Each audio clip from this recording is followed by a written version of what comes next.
Okay, hi guys. Can you hear me okay? Okay. So Gail's going to try and figure on her end, and I'm going now while she does that, and hopefully she will be able to get that up working after she reboots. So welcome to everyone. Thanks for your patience. Like I said, it's the first time that we have done one of these. We're both alumni of the association and volunteers with the EMA, Erasmus Mundus Association. So yeah, I will go on. Everyone can see the slides okay as well?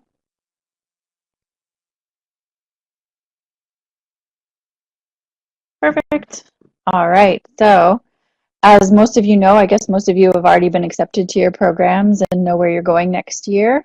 I don't know if there's some PhD people here as well. I'm not sure who the notice all went out to, but Gaylord and I were part of the master's degree Erasmus Mundus joint master's degree programs. So as you probably know, they're offered in conjunction with a number of institutes across the EU and depends on which program you're in. For example, my program had 5 different universities from different countries, and it also depends what program you're doing, how many universities you get to visit, and how they decide within the program which ones you're going to visit. Sometimes it's program oriented, like you want to follow a specific stream or something like that. So those are the universities you end up going to. Um, and what's awesome for us in North America, what I thought was that the scholarship's open to both Europeans and non-Europeans. I don't know how most of you found out about it, but for me in Canada, it was something I randomly kind of stumbled upon. So not a lot of people seem to know about it here in North America, but it is a really amazing program. And yeah, so every year or every couple of years they reassess the program. So there's a lot of the same programs year after year or every cycle, but sometimes there are new programs or old programs that get changed out year after year. So and then there's also, I'm not sure if there's anyone here from the doctorate program, but there is also another program if any of you decide to continue who are in the master's. They're called Maria Sklodowska-Curie Actions, and it's kind of similar to the master's degree program in that it's a consortium of universities that gets together and offers it. And I think most of them are 3-year programs for the PhD doctorate, but very similar to the master's degree program as well with funding too. And that's going to be Galet's part, so we'll see if she comes back here in a second. Let me try out one of these little things here.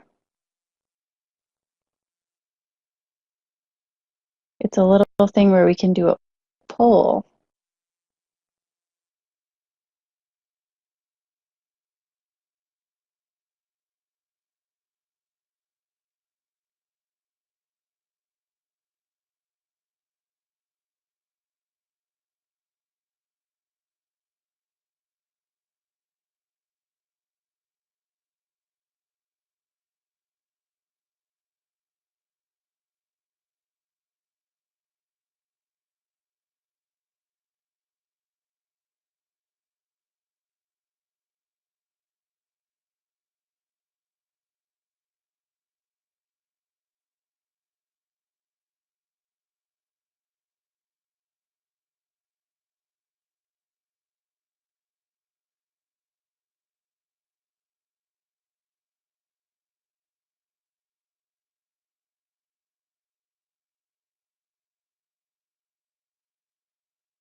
And Galet's just getting back up started here, so we'll see if she can get her audio working.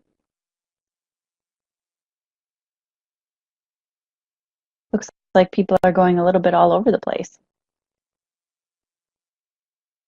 I studied in Germany for my first year and I loved it.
Okay, can you guys hear me?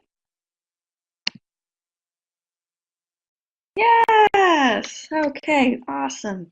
Okay, all right. So, so let's see. So right now we're talking about the Marie Curie action programs.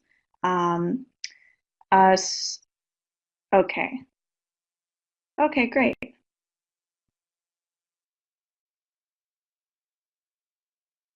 Christian, are you talking right now? Or I'm talking. Can you hear me?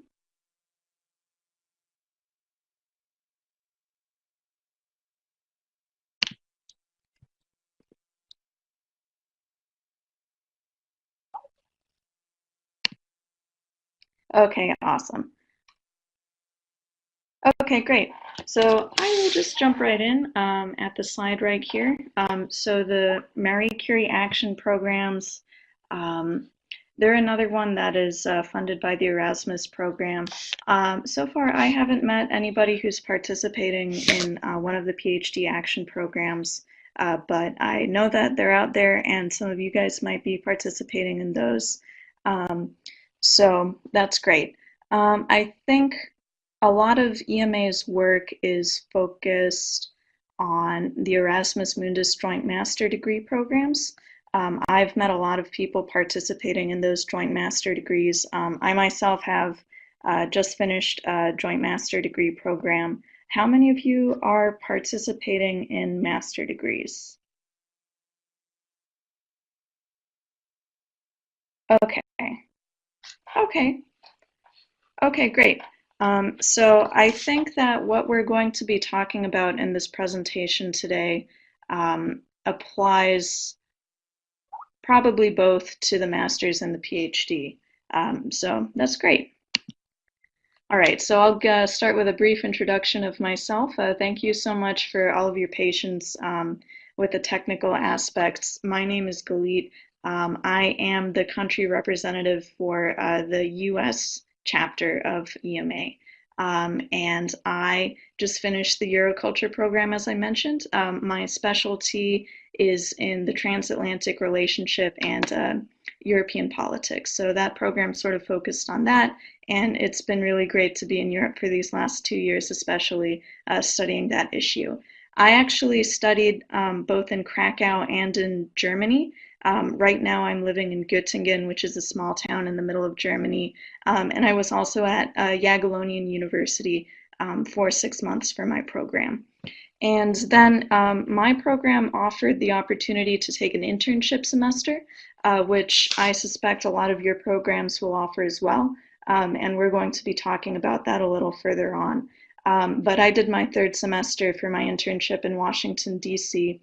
So that's interesting to note if you're considering an internship. It is possible to go back to the States and to do it there. Um, so I'll allow Liz to introduce herself.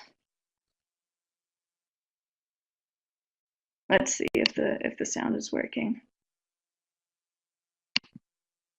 Yeah, Okay. so I talked a little bit about it, but I did my program quite a while ago now. I was accepted in 2009 and did the year 2009 to 2011, and I'm actually now the communications coordinator for the North American chapter of the EMA, which is the Erasmus Mundus Alumni Association. And I was in the Sustainable Tropical Forestry program, and it was offered by a consortium of 5 universities. So I started out at the Technical University in Dresden, Germany, which was an amazing experience. And you'll find, depending where you're going, all the universities and countries have their own sort of spin on things. For example, in Germany, at my school, exams were done orally. It's just something culturally that's what they do. I don't know if Galit had the same experience at her university, but it seemed to be kind of German wide.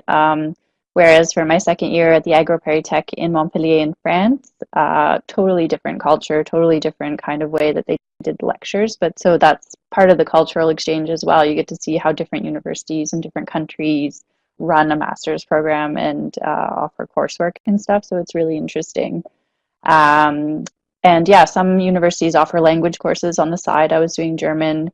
And a lot of my courses actually in France were in French, so they offered sort of French language classes to get people caught up to speed so you could do your courses in French. I don't know if all the programs do similar things. Some of them may, some of them may not. It all depends. They usually tell you ahead of time though.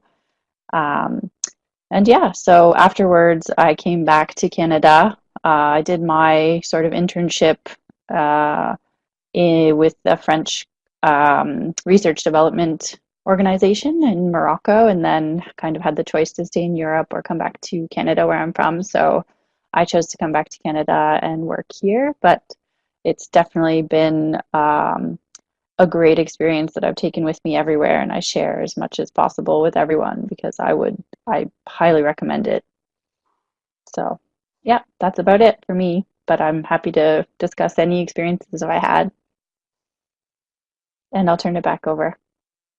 Okay, yeah, same here. So if you guys have any questions, please feel free to throw them into the comments and we will get cracking into the meat of the PowerPoint right now.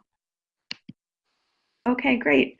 And if any of you guys know already which cities you're going to be going to, it would be great if you could type it into the chat right now, and we can learn a little bit about each other and the broad spectrum of Europe that is represented in the Erasmus Mundus program. Ooh, Berlin, Paris. Oh, wow, that's a lot. Okay.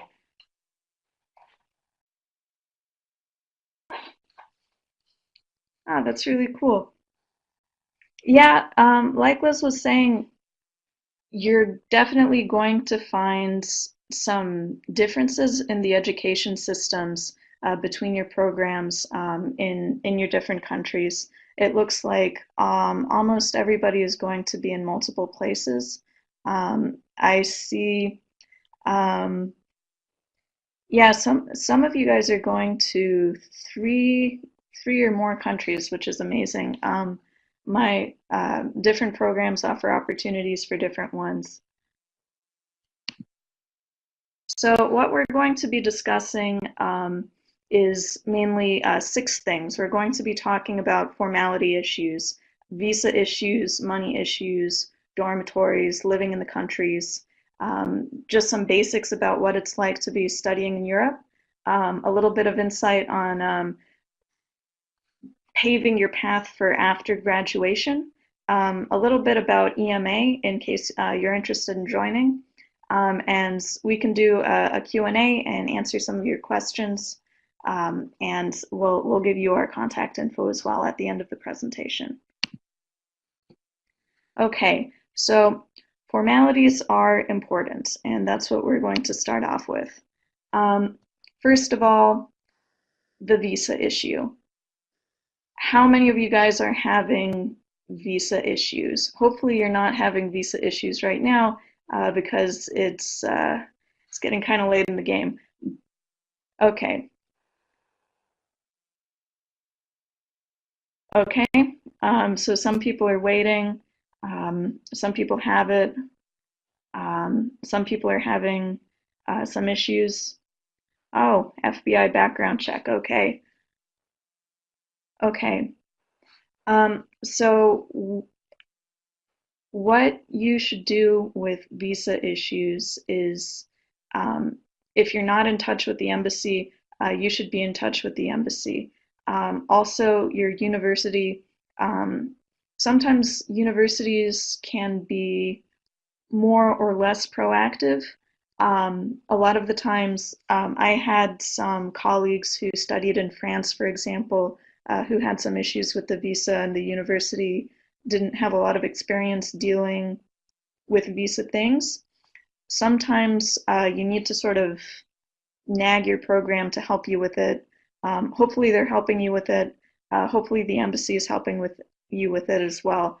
But that's something that takes a lot of persistence to deal with it. Unfortunately, we're volunteers, so we can't help with the visa issues ourselves.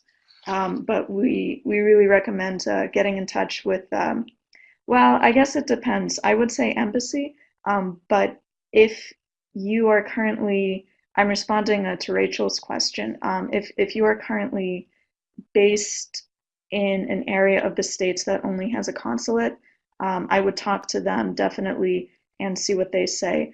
I'd probably make phone calls both to the embassies and to the consulates to try to get in touch with the person who can tell you what to do about that. Definitely check your personal visa requirements beforehand before you get there, depending on your nationalities and on your countries as well, on other countries in Europe as well, to see where you'll be allowed to go. Hopefully, it should be easy sailing for everybody. Yeah, yeah, I had some issues with my visa for Poland, but these things sort of tend to get smoothed out in the end. So fingers crossed that that works out for everybody. All right, let's see. Okay, dorms and accommodation. So how many people have figured out where they're going to be living? Still looking. Yeah, fair enough. Okay. Dorms at uni, great. For the first semester, good. Still looking, finalizing lease. Okay. Okay, yeah. Um, don't worry, everything works out. Sometimes if you're still looking for something, um, getting on the ground is really helpful.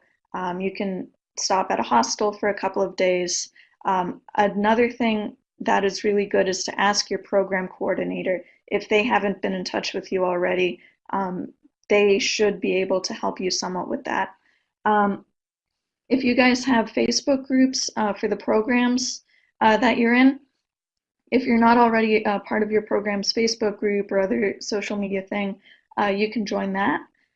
There's usually one for example, in my program, we had a sort of a broader Facebook, then we had year-specific Facebooks, and alumni in the more general Euroculture Facebook could help out younger students coming up through the program. My program coordinators in Krakow actually put me in touch with my landlord for my apartment in Krakow. So it was a very like who knows who situation in the city, so that was really helpful.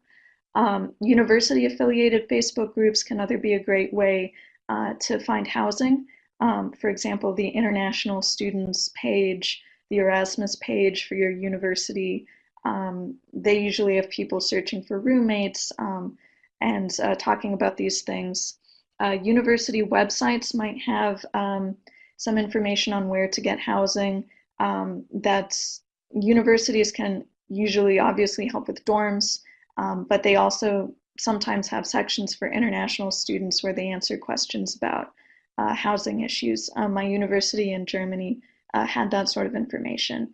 Also, if your university has an international office, it can be really helpful to get in touch with them as well, so they can help you out with these sorts of issues. They should probably have some connections, or they should be able to at least help you get started on that path of finding some housing.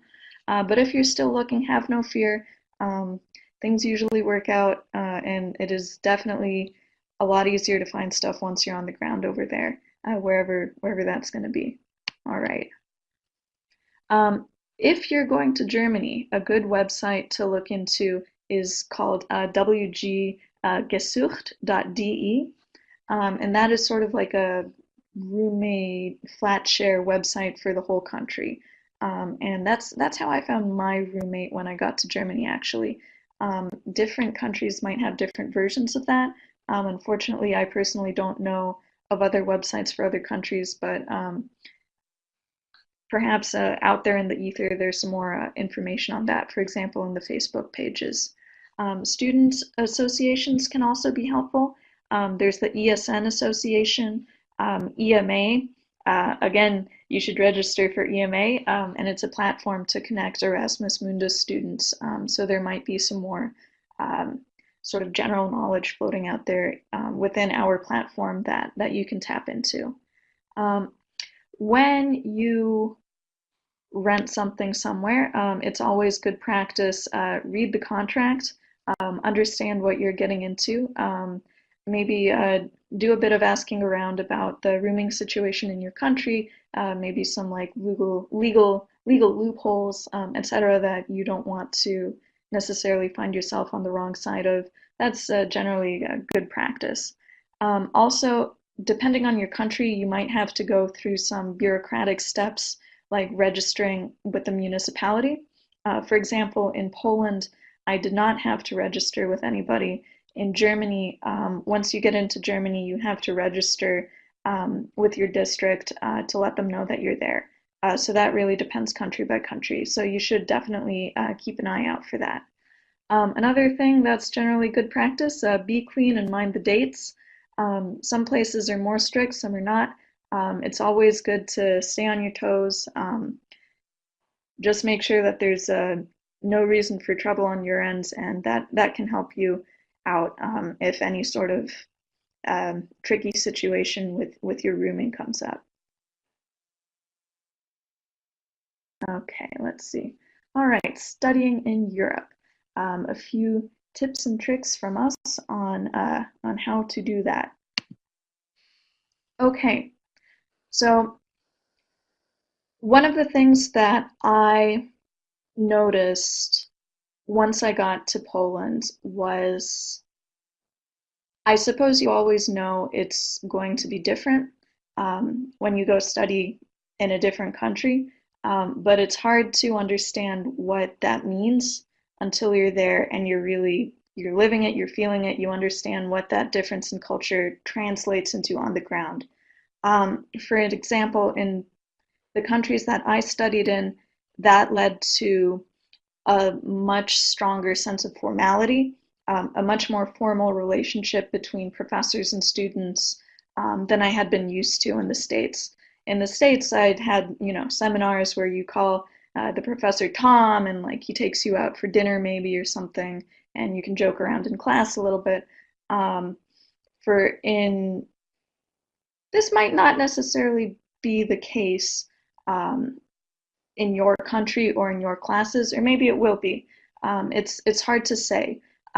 So what you need to do is keep your eyes open and your ears open, and try to get a feel for what professors expect out of their students, and how you can fit into that role.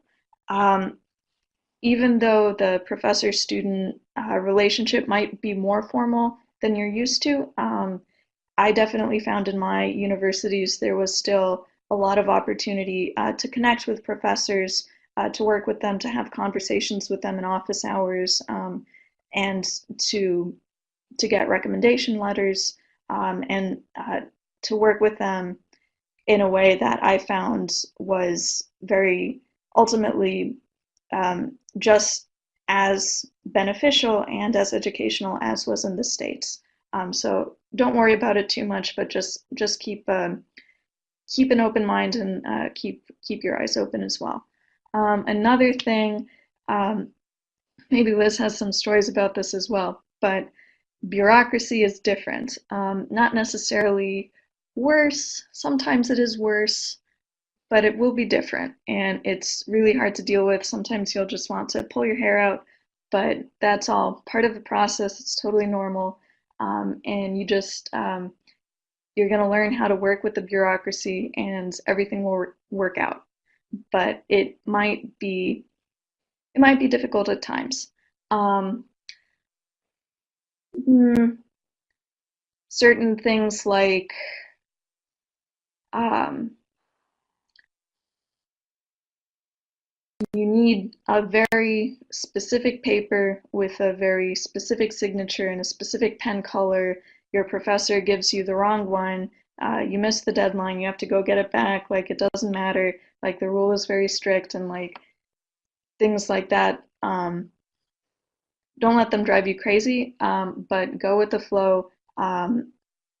Be aware that different types of bureaucracy will probably be a thing that you run up against, perhaps rather frustrating things. But um, it's it's an opportunity to learn about how other countries do things differently as well. And it's manageable. So don't worry too much about it, but just be prepared. Um, and that leads to the next point, that it's a good idea to be proactive. For example, um, in my program in Krakow, I think the students in my cohort, we realized that we had a required class, and but we had different testing requirements than the other 30 students. There were only 4 Erasmus Mundus master degree students, and we had a slightly different requirement. But the test that they said that we had to take was on the same day as like another required test that we had to take. But nobody in the administration was aware of this or had caught that mistake, and it needed students to realize, oh wow, we have 2 tests scheduled at the same time. We're going to fail if this happens. To point it out to them, and then do a bit of arguing and get everything sorted out. So we had to be proactive, and help our administration help us. So if you notice things like that, there's a good chance that you might have to be proactive and be the one who points it out to your administration as well. Um, yeah, and I would say another thing, leading back to what I was saying before, go with the flow. Some universities provide American style support. Some universities don't. It really depends country by country, how the traditions of the countries, their academic traditions, their bureaucratic traditions, the funding they have for universities, who works at the universities. Um, so things will be different, but it will help you maintain your balance and have a great time in your program, if you take um, if you go with the flow.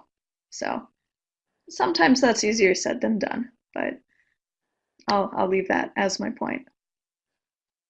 So another thing that you can look out for, once you're over there in Europe, is the educational culture within Europe.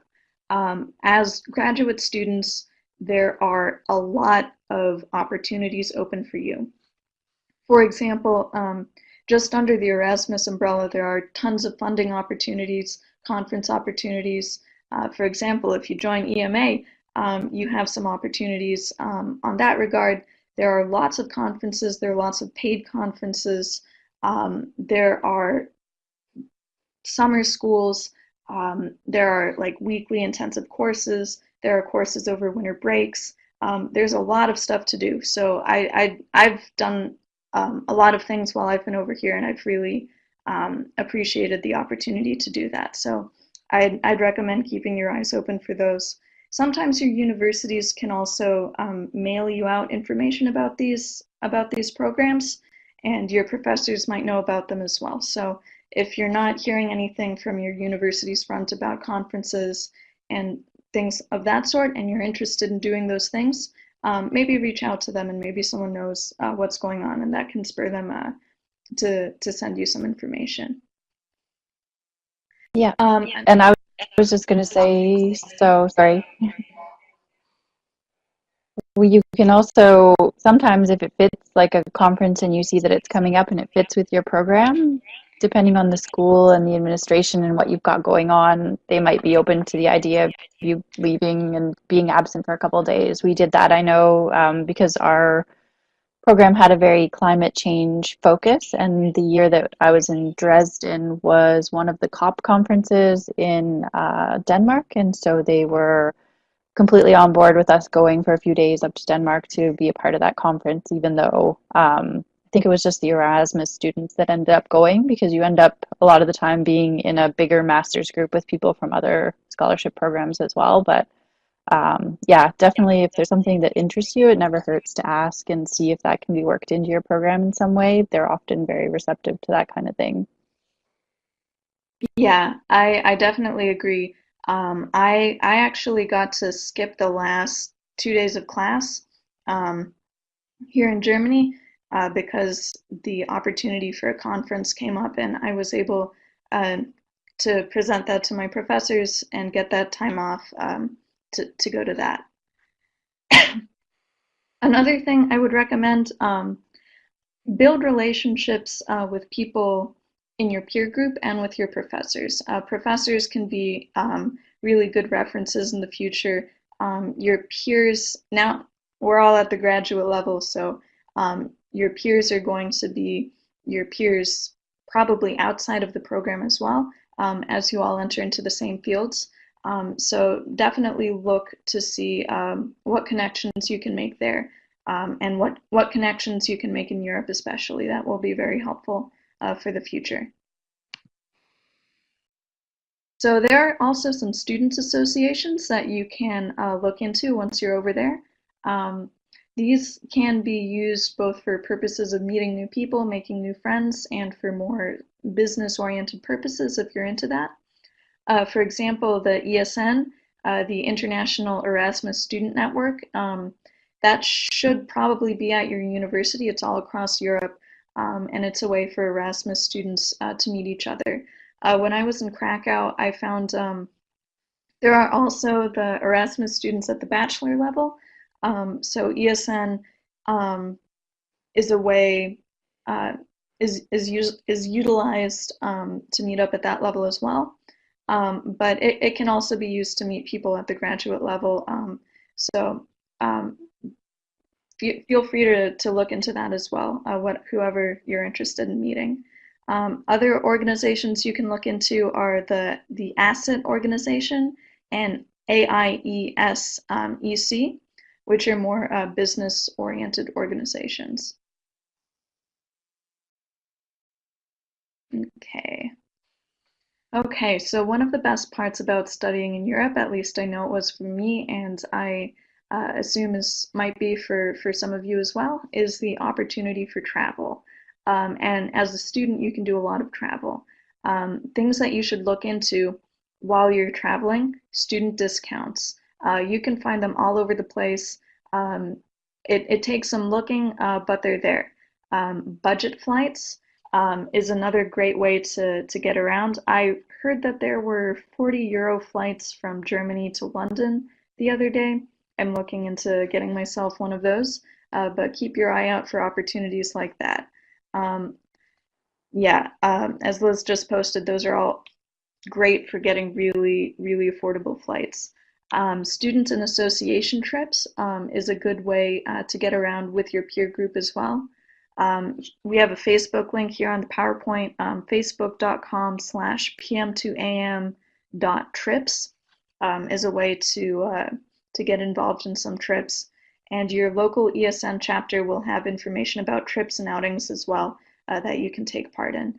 I did that when I got to Poland, and it was great. And you can do that at your chapter as well. Okay, so really quick introduction to the EU that you're going to be studying really soon. Not sure how much you guys know about the EU going into it. I didn't know all of this stuff when I started, so we thought it would be perhaps useful to just list it off really quickly for your information. So the European Union is more complicated than just the European Union. There are different subdivisions within the EU that some EU countries are a part of and some are not. All countries within the European Union are part of the Schengen area, and some other countries are as well. So including Switzerland, Iceland, Norway, and Liechtenstein, which aren't necessarily EU countries. There's also the European Economic Area, which involves trade and tariffs. Probably not something that we necessarily touch on as students.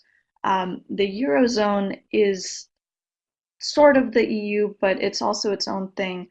The Eurozone are countries that use euros, which is not all countries within the EU. For example, Romania doesn't use euros, and the UK, which might or might not be part of the EU going forward, doesn't use euros famously as well. So there are different areas within the EU, different countries that are part of Europe that are not necessarily part of the EU. And it's very confusing and hard to keep straight, but that's Europe. So there you go. So you can also get an international student identity card. I got one, and this is something that you can use for discounts, especially for Erasmus students. Um, um, Not quite sure how you get it, but if you talk to your ESN chapter, they can probably help you get an international student identity card. A lot of stores also offer discounts for students as well, like clothing stores, even some food stores. So this student card can help you get that. Yes, I am going to email you guys the PowerPoint at the end of the webinar, so no worries about that. Okay. Dealing with money. Yeah, that can be tough, especially as a student. Right now, the dollar and the euro are um, very well balanced, so that's okay. If you are receiving a scholarship, um, you might need to set up a bank account in Europe. You might need to set up a bank account in Europe anyways, depending on where your money is coming from and how it's going to get transferred to you. Um, a lot of the times there's, for example, if you're receiving a scholarship, it can be difficult to get it transferred from the EU to the States, depending on who you're banking with. There's like banking transfer stuff that makes it hard. Um, some countries, it's easier to set up a bank account in than other countries. Some banks are easier to set up a bank account with than other banks. For example, I had a lot of trouble with Deutsche Bank, which is, as I discovered, not a very student-oriented bank. Um, I would recommend talking to either alums or people within your program who help students or the International Student Office to see if there's a banking branch that they would recommend. If you're receiving scholarships, if you're receiving funds in Europe from European sources, make sure to figure out how to account for it in your taxes. And if you're leaving, don't forget to close your bank account on the way out. Um, it depending on how you do your taxes, you might have to account for whatever funding you receive differently. Um, if you receive scholarship funding, it's probably not going to be taxed at the EU level. I'm pretty sure it's not taxed in the US. That might depend on you and your personal situation. I'm not a tax attorney, so I'm not sure. But make sure to think about that actively and don't leave a bank account hanging around overseas if you come back from overseas. And talk to your program. They'll probably have advice about it. Mm, yeah, yeah, taxing is hard. I use TurboTax, and that helped out in the States, but with different countries, it might work out differently. Um, yeah, either way, feel free to post a question here, and we can get to it as well. Um, so okay, so while you're typing that, I'll start out with the next slide. Um, European culture. Um, Traveling. Okay, I see. In the US, I've been instructed that scholarship will not be taxed. Any foreign account with more than 10K will be penalized. Yeah, I think that's our policy. Um, what you used for a credit card slash debit card, if only from the European bank or also in the US. Um, that's a good question. Depending on your bank, it it depends. For example, in Germany, they don't really use credit cards or debit cards so much. If you go to the average restaurant or something, I'd say maybe it's like a 60% chance they won't take credit cards. If you go to a big grocery store, they'll take a credit card. But you have to be prepared for perhaps in your country they might not take credit cards all the time. Coming from the States, we use credit cards for everything. Um, I, yeah, did you open up a new account in a new country and get a new card? Um, some European banks, both the bank accounts that I opened in Poland and in Germany, issued me a card of some type. In Poland, it was a regular debit card. In Germany, they have a different system. It was like a special card that only worked on certain ATMs but couldn't be used as a debit card. So it depends. Um, so yes, I would say that I opened up an account in a new country and got a new card. Um, ATM fees suck. Um, it could be good to try to figure out a way to avoid ATM fees as much as possible. Maybe your bank has some sort of arrangement, your American bank, where you can get money out of ATMs without huge fees. Um, but yeah, that's a hard one to deal with. So it might be beneficial to open up an account and get a card in the country you're at to avoid those fees, depending on your circumstance. Yeah, I did similar to Liz. I also opened an account in Poland when I was there, and I closed it and transferred it when I went to Germany. Planning on keeping my Capital One credit card, then use debit card with European accounts. Yeah, that could be a way to do it. Okay, so European culture. Um, Traveling is hard. Um, it's also amazing. Being a foreigner in a foreign country is hard, also amazing. Um, you have to be prepared for the hard stuff, though. Otherwise, it can really get you down, but it doesn't have to get you down. But the hard stuff will be there, and it's a reality of travel and of living in a different country. Um, there is what is known as the expat slump. Sort of, I've seen it before. It's sort of like a inverse U. So, like, things are good, you're in a new country, it's amazing. There's a point when everything is just horrible and like, why am I here? Why is everybody so crazy? Why are things like different? Oh, it's awful. And then you have to get through that slump. And on the other side of that, then you will have a much deeper appreciation of the place, and that slump will pass. But you have to recognize that um, things might be tough. You're probably going to get frustrated with how things are. That's just human nature, and everything will be okay, and you're going to have an amazing time. And things are different, um, and it's going to work out. So that I've experienced the expat slump living in a couple of different places before, and it's good to keep an eye out for it so you don't get like cranky at the people around you, and look back on it and be like, oh, I was such an American. Like, how could I have said this thing? Or or something of that sort. So it's good to keep that in mind. Um, it's also, I would say, be respectful and have a sense of humor. Sometimes things might, get kind of weird, but it never hurts to be respectful and have a sense of humor, and keep an open mind as well. That's always helpful as well.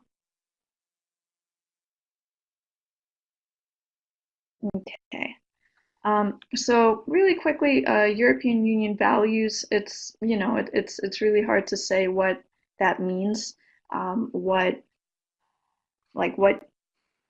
that sort of thing is. It's very broad, very anthropological. We don't really have to go into all of that. But the EU's values, as stated in the treaties of the EU, are respect for human dignity, liberty, democracy, equality, the rule of law, and respect for human rights, including the rights of persons belonging to minorities. Um, and so it's good to keep that in mind going over there as well. It's a really amazing place, and it's an amazing an amazing cultural experience, and just one of the best places in the world to live. So I'm excited that you guys get to go see it. Okay, getting an internship. How many of you guys are interested in potentially interning while you're doing your degree program? Required. Okay. Sam, Christian, required. Okay. Thinking about it. Okay. Not required. Okay. For those of you for who it is required, have they told you that you have to get it yourself? Or is there like a placement program?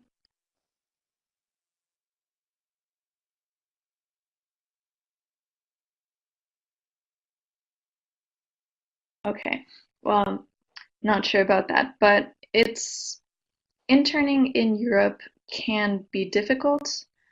You have to find it. Lots of help provided, lots of history. That's good. That's always helpful. Um, Internships can be hard to find as a non-EU citizen coming into the EU.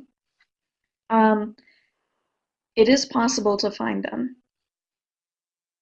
It is, I think, definitely worth mentioning that internships, at least from what I have seen, seem to be very highly valued within the European labor market. Like, if you have an internship, there is a strong possibility that you could end up working with that organization potentially, or they would look at you very seriously as a work candidate. A lot of internships within the EU that I have seen are also paid, which is awesome.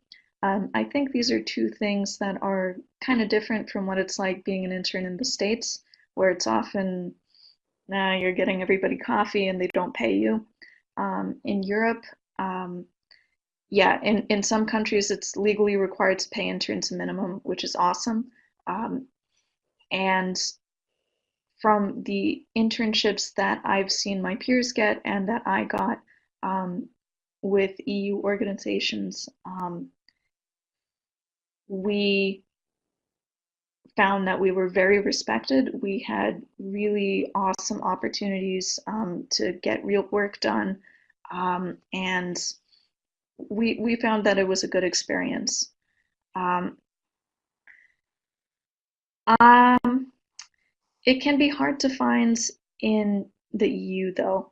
Um, for example, I was on the Erasmus Mundus scholarship, and a stipulation within the scholarship is that if you do an internship outside of the EU, as an American, for example, and you go back to the States to do an internship, you don't get your scholarship. However, you don't get your scholarship for the months that you are in the States. But once you get back to Europe, you do get your scholarship again. So what I was able to do was I found a paid internship position in the States. And so them paying me for those months made up for the scholarship that I would have gotten.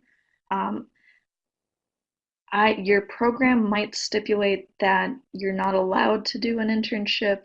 Emilio, I just saw your comment. Outside of the EU, that might be a program stipulation, not a. I would talk to them about that potentially because it can be difficult to find internships in the EU. Sometimes they can make exceptions, definitely. So from my experience, I applied for, I think, around 45 internships in the EU. I got two of them. Um, and I got those two about maybe like 2 weeks or so before the end of the semester. Um, yeah, yeah, the school unfortunately can be hands-on. It also can be hands-off. I found that when I applied for internships in the States, I got those internships. So I was able to talk to my program and say, seems like it's kind of a funny coincidence. I think it might be a visa issue, that or um, that foreign nationals have a more difficult time getting internships. That might just be the reality, but I did get those too, so it is possible to find them. It just might take a lot of work. So I would recommend starting early in your internship search. Don't put it off. Um, and also, for example, I came in with English and maybe mediocre French.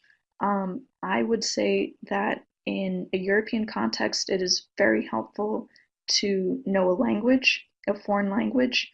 Um, and I would highly, highly, highly recommend that when you are in your programs, you take language classes and really use it as an opportunity to develop that hard skill of a language.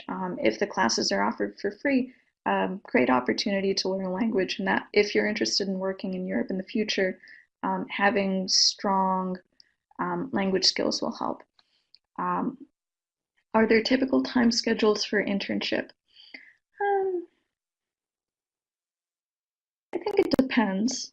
Um, I think some organizations have established like official internship schedules. For example, if you're interested in politics, the European institutions have specific internship semesters. Other organizations, depending on when they need an intern, it's more flexible. So I would say it depends. Um, your program might have a specific semester for an internship as well, or it could just be an opportunity that you take up in the summer. Similar to Liz, my program was also had an internship or thesis research semester. Okay, yeah. Let me take a note, Rachel, on the thesis. I'll talk about that in a second. I just finished mine, so I am full of thoughts. Um, okay. And also, different countries expect different job applications, different styles of job applications. For example, in Germany, you have to, well, you don't have to, but usually people will put your photograph on your CV. Different countries have different formats for resumes, cover letters, and things like that. So depending on what country you apply in, look into what their sort of application protocol is. All right, moving along.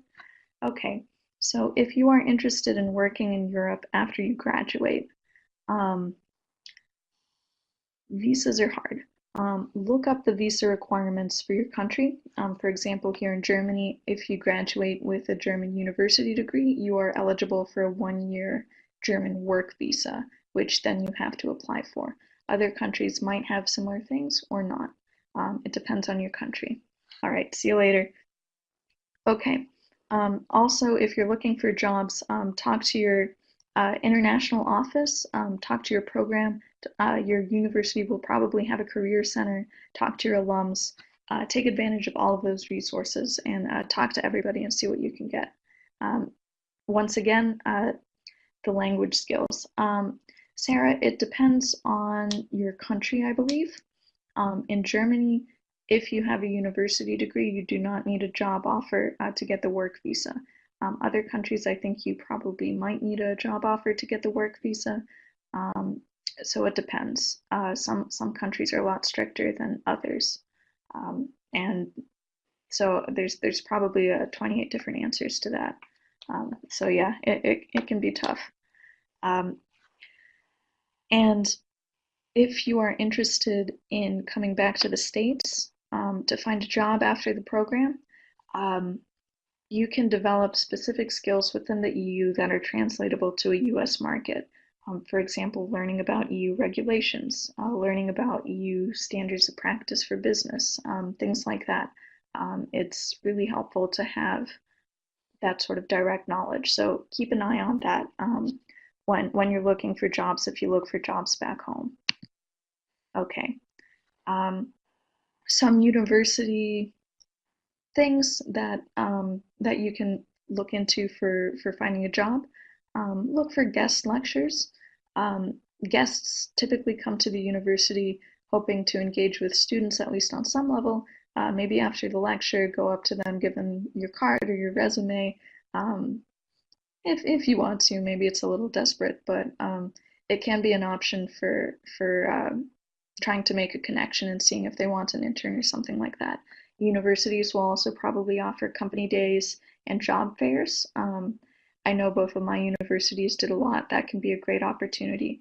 Look for networking events put on by the career centers or by the university in other capacities, and definitely set up an appointment with the career center if you're interested in pursuing a career in the EU. Talk to your program, talk to your friends. Another option is to do research with your professors. Your professors might potentially be interested in taking you on to do research with them. If you're interested in that sort of direction. Different websites you can look at. LinkedIn is a good one, of course. European-oriented ones, I would say hoytalent.com. Here on the slide, hoytalent.com. Euractiv.com is another very good one. They have a whole job board with postings, especially if you're more potentially politically oriented into things of that sort. I think they have postings for NGOs, environmental work as well. So that's a good one for jobs. EMA, yeah, consider joining EMA. It's a great resource. We're all volunteers here, and we try to help boost the program, connect EMAers to other EMAers, keep the Erasmus spirit alive after your semester. So I would definitely recommend heading over to our website, heading over to the online portal, and registering to become a member. You can also then run for different positions, for example, country rep, the board, North America board. You can run as program representative for your program. There are different positions on the EMA steering committee, and different things within the organization that you can work on in terms of communications, research, the course evaluation project, and things of that sort. So if you're interested in that, we definitely recommend looking into that. And Liz has just posted the link if you want to check that out. Okay, so if you guys have any questions, feel free to type them out, and we can address them. I'm going to get to the question about the thesis and what that was like right now. Thesis, oh yeah, I just finished it, so lots of thoughts. But anyway, start early. I had a pretty good experience with the thesis, actually. I found that when you're a grad student, it's a really good opportunity to talk to random people, tell them that you're a grad student and that you're working on a thesis and you want to interview them, get their expertise and this and that. And people like talking about their work and their field, so it's a good way to make connections. I interviewed a former ambassador for my thesis along with some other wonky folk of that sort, and you just have to tell them, hey, I'm a grad student, I'm doing research, and a lot of people are really willing to open up their time to you and help you out. So I would say thesis is good. I think for most Erasmus Mundus programs, I'm not sure about the Marie Curie fellowships, but you have 2 advisors, at least, from your different universities. That's how it was for my program. You have to coordinate with your advisors. Your programs might have different requirements for the thesis. For example, in Germany, they required that we have a hard copy submitted on the deadline. The deadline was the deadline. If you missed the deadline, you had to pay another semester's worth of fees. In Poland, The deadline was more flexible. You could request time. You didn't need a hard copy. You did need to have your abstract be written in Polish, so I had to write an abstract and get that translated. Um, Rachel, mine is lab-based research. I can go anywhere in the EU. Okay, yeah, that sounds good. So definitely feel free to start looking into probably departments at other universities. I'm not sure of the type of research institutions, and start reaching out to people early and see what they think, and you'll probably get a pretty positive response. Um, Okay, so I'm going to turn to Brianna's question. How long did it take to get the first month's scholarship stipend? Mm, how long did it take? It was pretty good. I think it came when it said it would. They said it would come in August. I'm pretty sure it came in August. I think there was some difficulties with. I had difficulties getting it transferred into my American bank account at first. And that was sort of falls in line with the thing about bureaucracy. I had to do a lot of work with the guy in charge of that to smooth that out, and it was sort of a recurrent issue that would pop up in terms of the difficulty of the transfer. But you can deal with it. It's bureaucracy. Um, okay, Tim, how soon after you began the program did you know the topic of your thesis? Um, Hmm, Well, I think that depends. I think you have to, it depends what you want to do with your career. As you are starting the program, I would say it is a great opportunity to think about what you want to do after the program. Um, and you have to sort of take what you want to do after the program into your own hands. So, for example, I knew that in my ideal career, I wanted to work on transatlantic issues. So I knew that the topic of my thesis would be transatlantic issues because that's the way I can pivot my academic work into a career. So I knew that going in. Um, I would say I knew the topic of my thesis specifically. Well, I wrote about how the transatlantic relationship has changed in the Obama era and what like Trump means for the relationship. So, all of this political stuff is very floating around, and so that was something I'm passionate about. So that it was easy for me to decide, hey, I guess I want to write about the thesis. So I would say it doesn't hurt to know what you want to do in advance and to treat it seriously. Your program might or might not treat it seriously. Your university might or might not treat it seriously. But it is a great opportunity for you to try to push your foot into the door of your career and get that door open by producing a good quality piece of work where you learn a lot for yourself. Um, Maybe your advisor reads the intro and the conclusion and just says, whatever. Sometimes that happens. Maybe you have a really great advisor. That could happen as well. But I would say take it seriously. Why not? It could be good for you. Um, in Okay, Rachel. In my program, they said not to expect it until uh, mid-end September. Hmm. I guess it depends program by program. Probably each program, I think, has an individual financial coordinator who works with the European Commission in terms of receiving the scholarships. So they might have their own sort of administrative whatever that they deal with. Um, how do we get connected with ESN? Um, I would look into the Facebook page. I'd look to see if there's an ESN Facebook page group for your university. And then I would go to the international office. Um, when I got to Poland, um, I think there were people like specifically standing around to help international students when they went to register who were from ESN, so they reached out to us. I think it depends campus by campus. Um, Tim, is there a currency transfer fee when changing from the euro to a country in the EU that does not use the euro? Um, I don't know about that. Maybe, maybe not. Not sure. Sorry about that.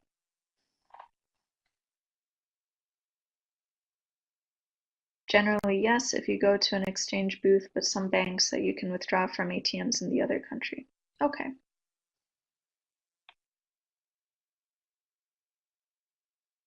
Okay. Any other questions?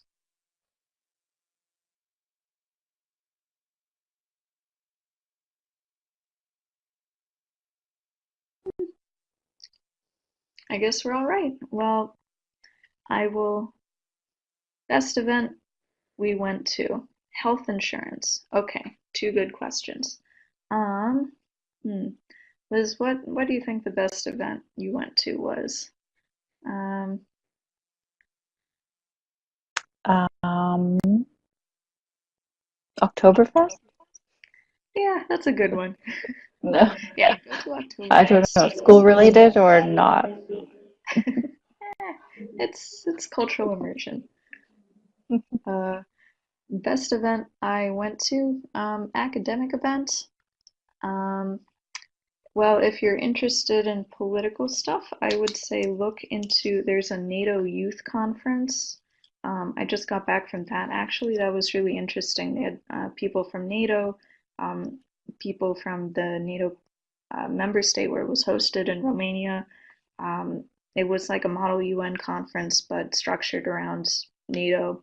I knew, I don't know a lot about security. I knew almost nothing about it going in, and it was a very interesting event.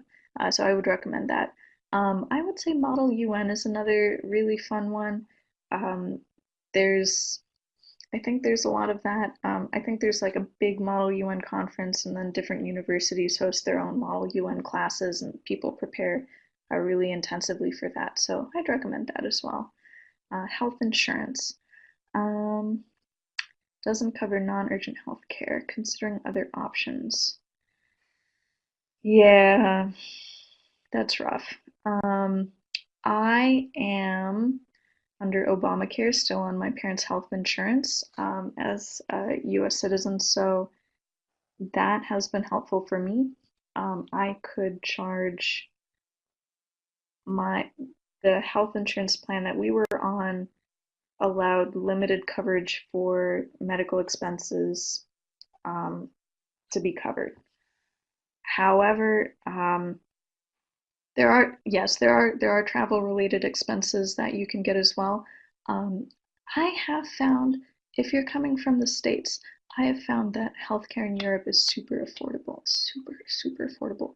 Um, I like you go to the doctor's office, the whole thing without insurance, $50.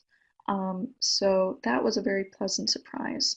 Um, and I think I also received a scholarship insurance that was pretty limited, um, but luckily, at least in the countries where I was at, the very affordable general level of health insurance or healthcare cost meant that it wasn't like a like $400 doctor fee or something like that. So it was definitely manageable. Yes. Well, uh, one day we will have single payer too, but that anyway, that's just my own opinion, not EMA opinion. But okay. So any other questions?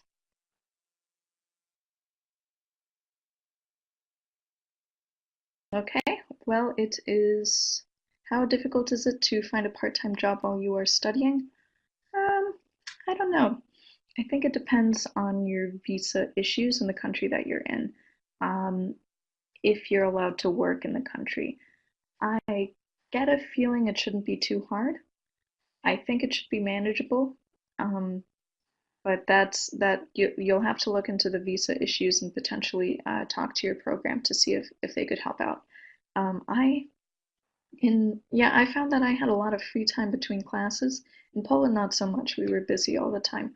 In Germany, we had class this semester. We had class twice a month, so I was working on my thesis that whole time, but I could have also potentially been working at a job, and that that could have happened. So I think that wouldn't have been so hard to do. Yeah, sure thing. Okay, well, it is 2:30 in the morning here in Germany, so I am going to wrap it up. And yeah, no, I hope you guys have a great time. And here's our contact information. USAEM/A.EU if you want to get in touch with me. Communication.na.chapter@em/a.eu if you want to get in touch with Liz. And definitely feel free to reach out to us. And best of luck, best wishes, and yeah, have a great time in Europe. All right, I'm gonna sign out. Yeah, and feel free to reach out to me if you have specific questions about Poland as well. I can help out with or Göttingen if any of you guys are coming over here. All right, good night.